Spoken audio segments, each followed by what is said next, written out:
Queridos amigos, queridos irmãos, queridas irmãs, muita paz.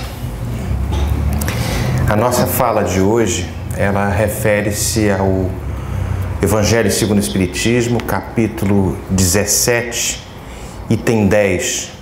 O capítulo se chama Sede Perfeitos. E o subtema se chama O Homem no Mundo. E para que a gente possa começar essa nossa conversa, esse nosso bate-papo, monólogo, né? Porque vocês não vão falar nada, né? Eu vou trazer uma historinha, uma história bem interessante. Alguns de vocês talvez já tenham escutado, já tenham ouvido. Ela foi já falada em algumas palestras, acho que uma vez Divaldo Franco trouxe, mas eu achei que era bem apropriada. Conta um koa zen budista, koa é como se fosse uma parábola zen budista, de que um senhor havia se casado, ele era herdeiro de um trono, de um reino, de uma grande fortuna, numa região da Índia, e ele buscava sempre algo a mais. Casou-se, como era realmente natural da tradição, ele tinha que se casar, teve um filho, e todo aquele reinado, toda aquela grande terra estava como debaixo da sua guarda, da sua guarda. Mas ele buscava sempre algo diferente da vida que ele tinha. Havia um vazio muito grande e ele não se encontrava numa situação confortável intimamente. Tem o primeiro filho, este filho vai crescendo. Quando ele chega aos 45 anos de idade, mais ou menos, ele resolve ausentar-se daquela vida. Fala para a esposa que até aquele momento, tem algumas variações, eu não sei exatamente a história, sei exatamente desta forma, mas a essência é que é importante.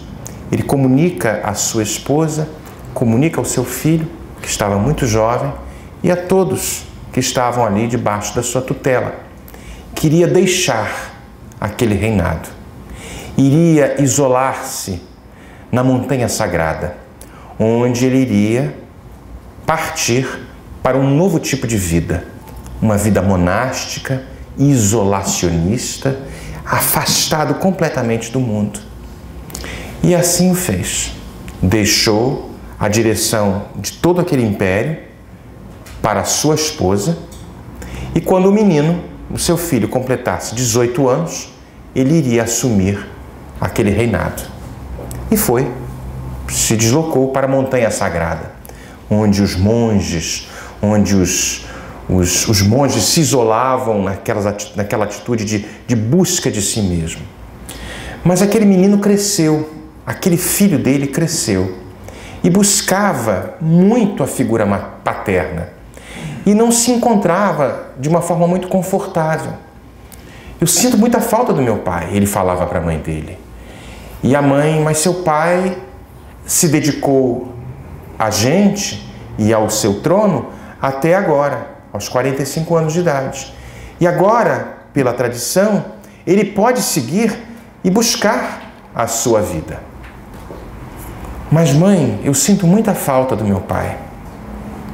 Quando você tiver 18 anos, meu filho, você vai entender um pouco melhor. O tempo passou, a mãe estava controlando o reinado e o menino estava com dores íntimas muito grandes, escorchantes, querendo realmente perguntar por que aquele pai havia abandonado aquela família. Ele carregava esse cravo ainda fincado na sua carne e decidiu aos 18 anos, comunicou à mãe, falou: mãe, eu preciso falar com meu pai. Eu preciso perguntar para ele por que ele nos abandonou. Porque eu não entendo isso.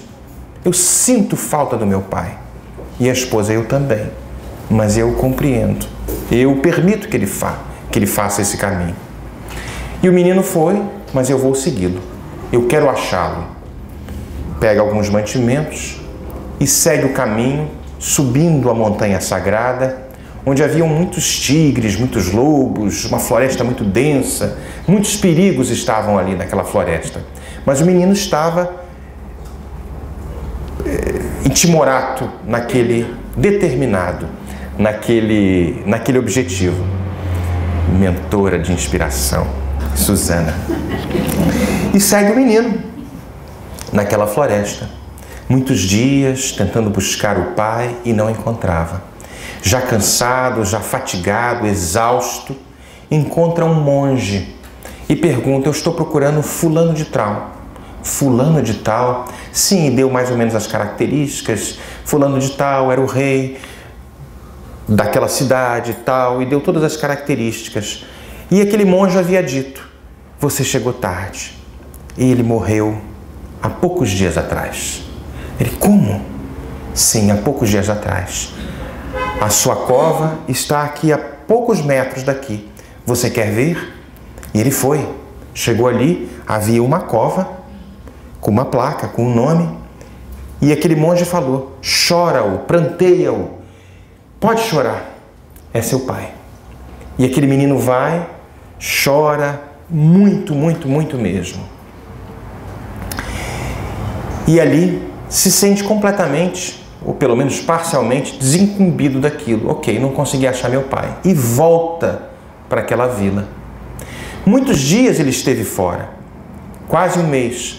Quando ele regressa à cidade onde a sua mãe estava, descobriu que uma grande epidemia havia tomado conta de toda aquela cidade. E muitos haviam morrido, inclusive sua mãe. E ele fica ali realmente devastado. Ele não tinha a figura paterna, que sentia falta, não tinha mais a figura materna, e mais da metade daquele império, daquele reino, estava dizimado. Ele tinha necessidade de alguém que o orientasse. Então ele faz o mesmo caminho de volta à montanha, tentando falar com aquele monge tibetano que ele havia encontrado. Muitos dias, encontra aquele monge e pede para que aquele monge desse orientações na condução daquela cidade. Ele precisava de uma figura paterna ou materna que pudesse orientá-lo na condição do que restou. E aquele monge acaba sendo o seu mentor, entre aspas, e induzindo, conduzindo, esclarecendo naquela nova função, naquela nova vida que era de conduzir aquela pequena cidade, aquele pequeno império. Aquele monge era seu pai. Aquele enterro, aquela cova era simbólica, porque na cabeça do pai ele tinha morrido o homem velho e estava ali um outro homem, agora um monge, mais afeiçoado às coisas espirituais, fugindo do mundo. Qual é a moral da história? Ninguém foge do seu karma, do seu destino. A missão daquele pai era conduzir aquele menino, era estar vinculado àquele menino. Então a gente dá 1000 voltas, a gente se isola, tenta buscar uma postura de sublimação nas meditações intermináveis, isolando-se do mundo. Mas é preciso estar no mundo, vivendo as experiências do mundo, para que a gente possa, nesse processo de aprendizado, experimentar as provas que todos nós temos que passar. Existe, no Livro dos Espíritos, começa na pergunta 766, a lei de sociedade. E a lei de sociedade nos traz que a vida social está na natureza, e os espíritos respondem que sim, é uma coisa natural. O homem foi criado para viver em sociedade. Os animais se procuram. Os animais gregários se dão melhor. Os animais se dão melhor quando vivem de forma gregária, uns com os outros. Os cardumes, os peixes, os mamíferos. Ou seja, é naturalmente um instinto que já vem lá de trás, convidando para uma situação de interdependência, de relações. Se a gente vai um pouquinho mais para frente, na pergunta 767, ele diz que então seria contrário a lei, ou seja, o isolacionismo seria algo contrário às leis de Deus? E os Espíritos nos dizem que perfeitamente, algo contrário realmente. Nós precisamos estar inseridos no mundo, tendo as experiências do mundo, vivendo as coisas do mundo sem pertencermos ao mundo. Nosso estudo aqui, quando nós fazemos às 6h30, são ponderações muito lúcidas dos nossos amigos, dos nossos pupilos que estão aqui. Cada um traz uma experiência. E eu vejo, nossos pupilos é interessante que eu coloquei, né? Como se fosse o professor, e somos todos alunos. E eu vejo que cada um daqueles que estão aqui trazem experiências de pessoas no mundo. Cada um, vejo Jara, vejo Iracema, Carlos, todo mundo aqui traz um pouquinho das suas experiências. E eu vejo que naqueles contextos que eles estão inseridos, eles tentam aplicar a lógica do Evangelho, este código de ética, este livro que faz com que a gente aprenda a viver melhor, e eles nem se dão conta que estão me ensinando. Então eu vejo algumas destas pessoas, eu diria que todas elas. Uma vez eu vi uma coisa de Cecília que me trouxe uma coisa muito interessante, uma proposta ali, numa visita que ela fez na Vila Santa Maria, que quem falou foi Paula, que havia feito o comentário de como ela reagia, como ela acolhia aqueles velhinhos que estão naquele local, e eu percebi ela está inserida num contexto muito apropriado, e me imaginei velhinho sendo cuidado por Cecília um dia. Ou seja, vou congelar o tempo, Cecília vai ficar, que alguém que chegasse como Cecília, com todo aquele carinho, e ia indo na minha direção. Então, o que acontece? Fiz essa brincadeira aqui porque uma pessoa que eu vejo que tem um coração muito bonito, como todos que participam desse nosso estudo, tentando, como eu, como todos nós, nos inserirmos num contexto, ok, estamos no mundo, vivemos no mundo, aproveitamos, usufruímos das coisas do mundo, mas não estamos aqui entregue às coisas do mundo. Existe neste capítulo uma parte muito interessante que eu vou ler aqui para vocês. O homem no mundo. Um sentimento de piedade deve sempre animar o coração daqueles que se reúnem sob os olhos do Senhor e imploram a assistência dos bons espíritos. Purificai, portanto, os vossos corações. Não deixeis que neles se instale nenhum pensamento mundano ou fútil. Elevai o vosso espírito até aqueles a quem chamais, a fim de que, encontrando em vós as disposições necessárias, eles possam lançar em profusão, eles os espíritos, em profusão. Me perdi. As sementes que devem germinar nos vossos corações e neles produzir os frutos da caridade e da justiça. Então ele vai mais em frente. Sois chamados para entrar em contato com espíritos de diversas naturezas, de caracteres opostos. Não melindreis a nenhum daqueles com os quais vos encontrardes. Sede alegres, sede contentes, mas com a alegria que a consciência limpa proporciona, com a felicidade do herdeiro do céu, contando os dias que o aproximam da sua herança. Ou seja, ser um cidadão do mundo, um homem do mundo, não significa que a gente deve ficar sisudo, porque ele diz mais um pouquinho aqui que a virtude não consiste em assumir um aspecto severo, triste, sisudo, repelir os prazeres que as nossas condições humanas permitem. Basta atribuir todos os atos das nossas vidas ao Criador que nos deu a vida. E ele vai mais além, a gente não vai ficar aqui lendo tudo isso, mas é interessante porque muitas das pessoas, a postura daquele monge tibetano, quando saiu fugindo do mundo, entrando numa postura de profunda meditação, de sisudez, em meditações, sabe-se lá quantas vezes as meditações ocorriam, ele intencionava conectar-se com o divino, com o além. Mas aí eu lembro de uma frase: desta forma talvez seja mais fácil. O grande desafio vai ser estar no mundo sem pertencer ao mundo. Porque aqui é o local dos embates, das situações provacionais. Aqui a gente vai pôr em prova o que a gente combinou lá em cima. Não, você vai vir numa situação conflitante, você vai vir numa situação endinheirada, ou vai vir numa situação sem dinheiro nenhum.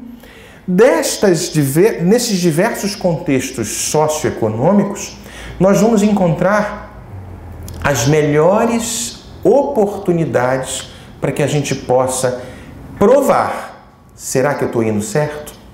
A gente estuda para as provas e aí a gente passa, às vezes, varando a noite naquelas questões, debruçado nos livros. Quando a prova vem, é que a gente põe, vamos ver realmente se eu vou passar no teste.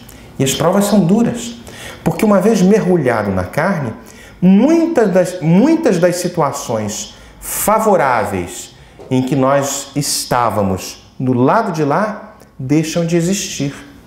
E aí é por isso que quando a gente passa a passar, parece um pleonasmo, passa a passar por uma situação provacional e a gente tem a chancela da vitória, que bom, uma virtude que talvez tenha sido incorporada ao nosso espírito. Então, tudo me é lícito, como diz Paulo, mas nem tudo me convém. Aí a gente vai vendo as situações do mundo, que muitas coisas estão aí dispostas para que a gente possa pegar ou não. A gente está inserido em um contexto onde muita coisa vai realmente nos convidar para sair do trilho. Muita coisa. E hoje em dia, em pleno século XXI, começo do século XXI, nunca a tecnologia alcançou patamares tão elevados. A gente tem acesso a todo tipo de informação, quase todo tipo de prazer, entre aspas, e quase todo tipo de prova. Se a gente começa a puxar o fio da meada, a gente vai descobrir tanta coisa e vamos estar tão expostos a coisas que talvez nos coloquem em situações difíceis de sair. Então, o que eu quero dizer? No Evangelho de João, no capítulo 15, no versículo 16 e 17, ele diz que, ele falava assim: não te peço para que tire do mundo, que me tire do mundo, mas para que nos livres do mal.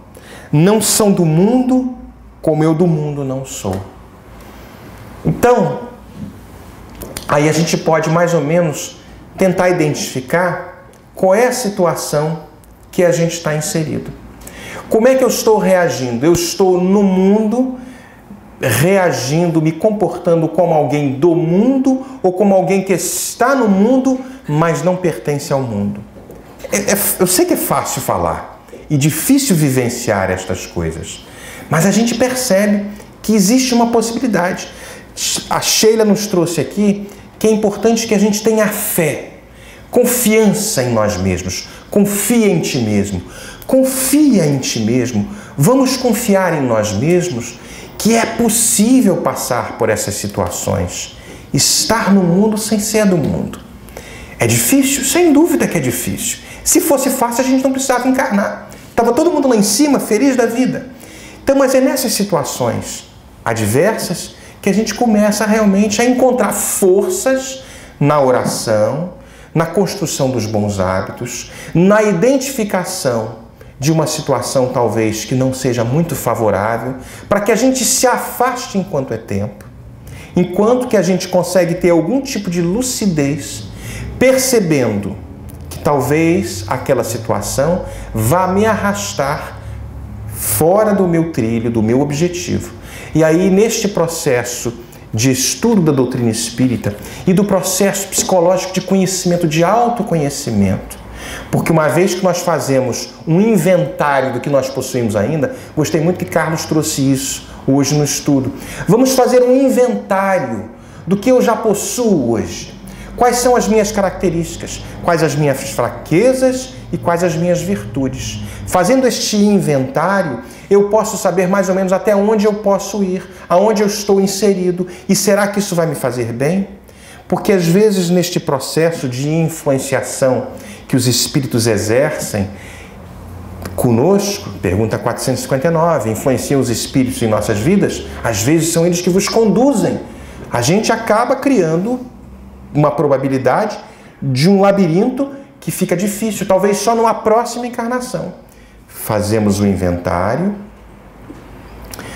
nos identificamos, percebemos quem nós somos, não profundamente, porque a grande maioria de nós ainda não se conhece. Eu acho que 99,9% não se conhece profundamente. Temos uma vaga ideia. E quando as situações se apresentam, as mais diversas possíveis, da forma como nós intencionávamos reagir, reagimos de forma completamente oposta. E aí, a proposta de estar no mundo sem ser do mundo, talvez tenha que ficar para a próxima encadernação. E aí a gente vai seguindo. Então, todos nós somos chamados, sem dúvida, a vivermos com esta gama de espíritos variados, diversas personalidades, caracteres distintos, situações adversas. E nós somos também este grande manancial de probabilidades, de possibilidades. Tudo gera a solução de muitos problemas, pode se dar na educação. A educação do espírito imortal. Esse processo de educação, quando a gente fala de estar no mundo sem ser do mundo, começa às vezes na infância. Muitos dos pais buscam para os seus filhos situações que os frustraram. Muitos dos pais falam assim, não, eu vou dar para o meu filho tudo que eu nunca tive. Mas a situação do filho é diferente da do pai. Os contextos reencarnatórios são distintos. E nós, às vezes, projetamos nos filhos uma situação que não tem nada a ver com o filho. O filho vem através da gente, sem dúvida. Como diz Khalil Gibran Khalil, nossos filhos não são nossos filhos. Eles vêm através de vós, mas não pertencem a vós. E aí a gente percebe, vou dar tudo para o meu filho, tudo que eu nunca tive, eu vou dar. Aí a gente acaba estragando aquela criança. Porque o contexto do pai, a situação socioeconômica que o pai veio, ou que os pais vieram, são distintas.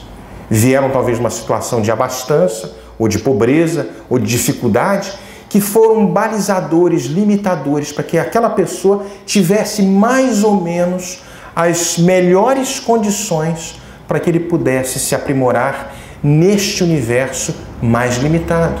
O filho, talvez, se receber toda a instrumentação, todos os brinquedos, todas as facilidades que o pai não teve, porque o pai agora trabalhando de sol a sol conseguiu ganhar uma fortuna, e dar para o filho isso, vai realmente fazer o trabalho completamente diferente, desvirtua o filho. Então, descredencia aquela criança, aquele filho, para assumir uma postura de estar no mundo sem pertencer ao mundo. Tudo começa com a educação. Estive há pouco tempo, cheguei domingo, na Bahia, e conheci uma senhora ímpar. Era uma unidade, um local, uma casa assistencial, onde são feitos muitos trabalhos de assistência social, mais de 3.000 pessoas são assistidas por dia, uma coisa belíssima, impressionante. Mas mais particularmente, aquela senhora, que era cozinheira, fazia comida para um monte de gente ali, me impressionou. Ela, uma pessoa que falava que se comunicava com uma certa dificuldade, falava muito bem, mas nos trouxe ali uma sabedoria que me deixou realmente impressionado. Ela havia sido assistida por aquela casa, cresceu, estava há mais de 29 anos naquela unidade, naquela casa assistencial. E ela, vivendo nas condições onde ela estava, muito pobres, uma pessoa pobre, claramente via-se que era uma pessoa pobre. E ela trouxe algumas lições ali que me deixaram impressionados. Ela chegava, por exemplo, ela batia o ponto o horário de trabalho dela, de segunda a sexta, ela tinha um horário. De sábado, ela tinha um horário de 2 da tarde até 6, era alguma coisa assim. E ali era muito bem controlado, tudo muito organizado, ela batia o ponto. Ela chegava sempre antes, 1 hora antes, 2 horas antes, para ajudar as companheiras.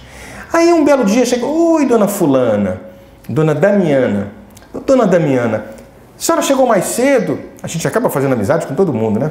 Brasileiro é fogo, né? Daqui a pouco tá conhecendo até o cachorro, fazendo amizade com gato, com cachorro, com papagaio. E aí, ô dona Damiana, a senhora chegou mais cedo? 2 horas mais cedo? Ah, não, é para ajudar as moças aqui, tudo, ela passando as orientações. Quando deu 2 da tarde, ela sai e eu pergunto, onde a senhora vai? Não, eu vou bater o ponto, porque meu ponto começa às 2. Mas a senhora está aqui há 2 horas, chegou a 2 horas já. Não, mas eu começo o meu ponto começa às 2. Aí eu não falei nada e perguntei para o pessoal lá. E as moças que estavam ali percebem isso.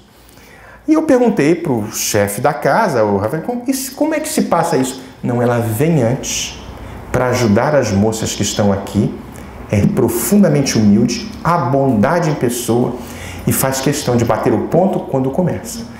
Ela podia ter feito isso, botar hora extra, aquelas coisas todas, mas ela faz questão de bater o ponto na hora que ela deve bater o ponto. Então ela se doa.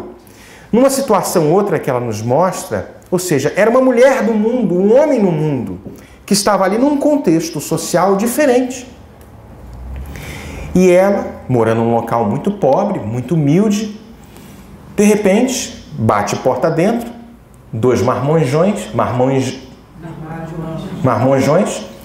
com 2 escopetas aqui, né? Aquela coisa que a gente conhece no Brasil, né? Que não era de brinquedo. Minha tia, tem comida aí? Ela olhou para os escopetas, acho que tem. Com certeza. Entra aí, vamos botar água no feijão. E sentou e começou a conversar com as pessoas ali, com os 2 ali. E aquela situação se deu. E ela muito natural, com muito carinho, muita ternura por aqueles 2 delinquentes. Passa o tempo, os meninos saem, vão para suas atividades trabalhistas, né? E o tempo passa. Alguns meses se passam, ela está pegando o ônibus cheio de sacola, rapadura, farinha, aquela coisa toda, tentando ajudar. De repente ouve uma voz, minha tia, quer ajuda aí? Olha para o lado, quem era? Só não estavam de escopeta, né? Devia estar escondido debaixo da galocha. Mas são os 2 meninos que chegam ali e começam a ajudar. Minha tia, bota aí, não sei o que ela botou. Nós vamos pegar o mesmo ônibus que a senhora quase que fez assim, ó. Ai, meu Deus. Foram todos ali na direção do ônibus e ela sentou na mesma cadeira. E começou o processo de conversa e tudo. E no bate-papo, muito tranquila. Ah, meu filho. E ela nos descreve, porque eu falei assim, vou pegar isso para palestra, que é uma beleza. E ela vai nos descrevendo. De manhã, no café da manhã, vamos lá conversar com a dona Damiana. Tem mais material de palestra do que muitos livros por aí. E dona Damiana naturalmente começa a passar para a gente as suas experiências e descreve. Eu comecei a falar com os meninos, aqueles meninos eram uma benção, né? Uma benção mesmo. E depois corta isso para gravar, porque de repente a dona Damiana um dia vai ver e vai falar que eu falei mentira dela. Aí eu comecei a falar com os meninos, meus filhos, vocês são uma bênção, são filhos de Deus.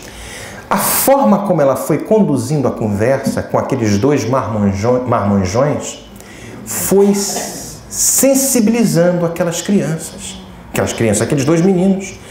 E aquilo foi amolecendo, porque o carinho que ela estava dedicando àquela conversa não era uma coisa protocolar, não era assim tipo, deixa eu me comportar bem, senão eu vou levar um tiro, um cucuruco, sei lá o que é. Ela estava naturalmente ali. E passaram a conviver com Dona Damiana naquele ir e vir daquela favela que estava em volta daquela redondeza. Até um dia que aqueles 2 meninos chegaram para Dona Damiana, mais bem vestidos, com uma gravatinha, com roupa de boy, né, office boy, tudo arrumadinho, tudo bonitinho, e falaram o seguinte para Dona Damiana: ô, Dona Damiana, foi a senhora quem nos mudou. E começa a falar, e ela chora: ô, meu filho, mas vocês são uma bênção, vocês são filho de Deus, não sei o que lá e tudo. E aí a gente pode perceber que em todos os contextos sociais nós temos pessoas de bem, homens e mulheres no mundo, que apesar das situações diversas, dificultosas, com muita dificuldade, são verdadeiros baluartes de luz, de harmonia, de fraternidade. Nós aqui podemos ser. Quando eu trouxe o caso de Cecília, de Jara, e de Iracema, de Carlos, de todas as pessoas, do Jim, que estão aqui, cada uma das suas histórias, eu presto atenção, gente. Mas presto muita atenção. Porque vocês, guardadas as devidas proporções, e todos nós, são homens no mundo, são mulheres no mundo, que fazem uma grande diferença. Estão no mundo, mas já sabem que não querem mais pertencer ao mundo. Já começam a vislumbrar: eu sei que eu não sou desta forma ainda, mas eu quero ser diferente. Eu quero ser uma Dona Damiana. Eu quero ser uma pessoa anônima. Porque a gente vê muitas pessoas que estão aí na mídia, nos holofotes, que fazem as grandes palestras, que estão atrás das grandes obras, que sem dúvida se destacam como homens de bem, homens do mundo, e o são. Mas há também estes tantos anônimos, como Dona Damiana, como alguns que eu conheço aqui, acho que já de uma forma bem mais íntima, que eu os vejo e vocês nem imaginam quantas lições vocês nos dão. Então, estar no mundo sem pertencer ao mundo é o grande desafio. A vida é realmente um presente de amor. Estar na carne, estar encarnado, é uma bênção, como diz Dona Damiana. E ela é uma mistura de evangélica com espírita. Eu não sei nem que termo é. Ela começou como evangélica, vai para o espiritismo. Então, nas conversas, a gente vai vendo ela falando um pouco do evangélico, um pouco do espírita. A Bahia já é um sincretismo, que é uma beleza, né? O baiano, quando nasce, estreia já com uma beleza, com aquela diversidade. Mas aí a gente vê aquela quantidade de... Eu fico imaginando o amor que existe espalhado por aí, a gente não percebe, nem percebe. Voltando a Sheila, tenham fé em vocês mesmos, tenhamos fé em nós mesmos, de que é possível estar no mundo sem pertencer ao mundo.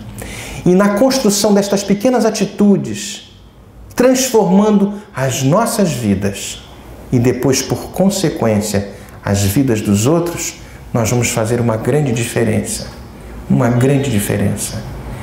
Meus queridos, é uma fala muito breve, muito curta, e vou terminar aqui agradecido por essa oportunidade. Não tive nada de muito preparado, muito específico. Ainda estou sobre as emanações de Dona Damiana. E passo para vocês com muito carinho, um grande beijo, muita paz para vocês. Que assim seja.